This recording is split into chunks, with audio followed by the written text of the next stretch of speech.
Are you recording? Yeah. So this is a good starting point. We begin with asking the basic question, what is psychology?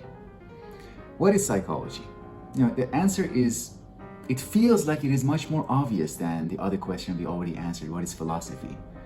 Because the immediate impression, the immediate answer that comes to mind is psychology has something to do with the mind. So we are interested in understanding the human mind or other non-human animals, and it has something to do with understanding their behavior, what behaviors they are capable of, and when they engage in what type of behavior. For example, when a particular animal, like a fox, engages in mating behavior or hunting behavior or runs away from danger. So those are the types of general statements we can associate, we can link those with psychology. Mind, behavior, questions about decisions, choice, which can sort of be applied to animals too. But that's a little bit too bland. It's a little bit boring, that kind of answer to what is psychology. The question, what is psychology, what I just said, that's the answer we get from textbooks in psychology. So, welcome to psychology. Psychology is interested in the study of mind and behavior. Okay. An immediate critique of that, so people who criticize the textbook answer, they come in and say, there's something missing from that.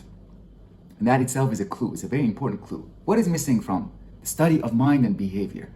What is missing is experience. And that shows that the person who initially is asking questions or answering questions about psychology is looking at organisms or looking at people from outside, from a third person perspective. It's a psychology that is about other people or other animals.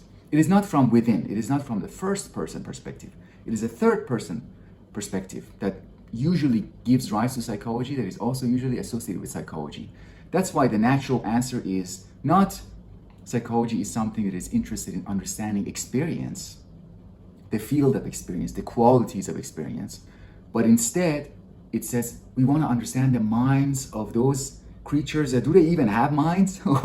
or the behavior of those creatures, like do they even choose, or is it all determined with their nature, because of their genetic programming, or because of the interactions with their environment or their history, what they have been, what experiences they have been through, that determines what they can do. But of course, the psychologist has free will. The psychologist decides what to do and what they study. So they're different. That is the illusion that many psychologists enjoy.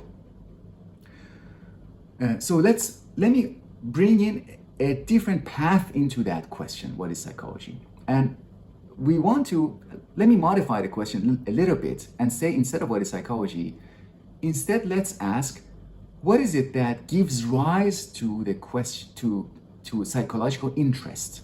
What is it that gives birth to our interest in psychological question? When is it that we become interested in psychology?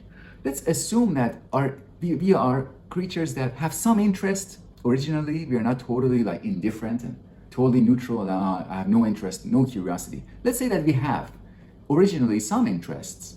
Those interests are not psychological. We have some interest about the world. Let's say that we have these early scientists who have developed telescopes, or not even telescopes, but they look at the stars. And with the invention of telescopes, they look at stars, keep track of positions, the planets, the position, the movements of other planets. And they develop some other sciences, like the science of life, the science of physics. And in the process of pursuing their interest in nature and the world, they detect something. Namely, what they detect is the mistakes of the person who is a scientist.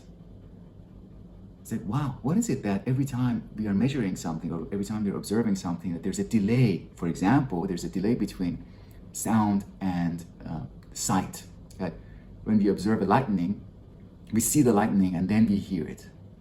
And that's a limitation. We are not capable of detecting those two features of the same event at the same time. So we become aware of these limitations, biases, and mistakes. And that's the origin of our interest in psychology. I think it's useful to think in that way. And we become interested in psychology when we become aware of how our limitations, our biases, and our mistakes are kind of filtering our contact with the world, our contact with reality.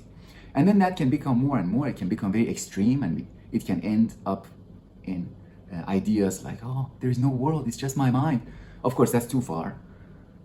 But the interest has to do with what is it that is shaping, forming our contact with reality, including our contact with other people.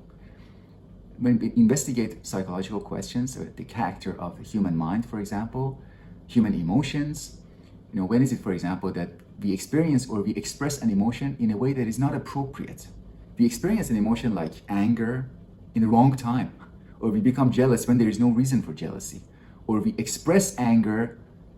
Anger is justified, it's a right emotion to have, but we express it in the wrong way. We express it in a way that is uncontrolled and too destructive. So that's the kind of flavor that we can associate with psychological question. And I should credit here one person, Giorgi, who wrote wrote an article published in 2013 for people who like to investigate the source. I'm influenced by this article. Giorgi argued that the origin of psychology is associated with the origin of physical sciences, and that the person who introduced psychology was Nicolas Malebranche, the French philosopher of René Descartes.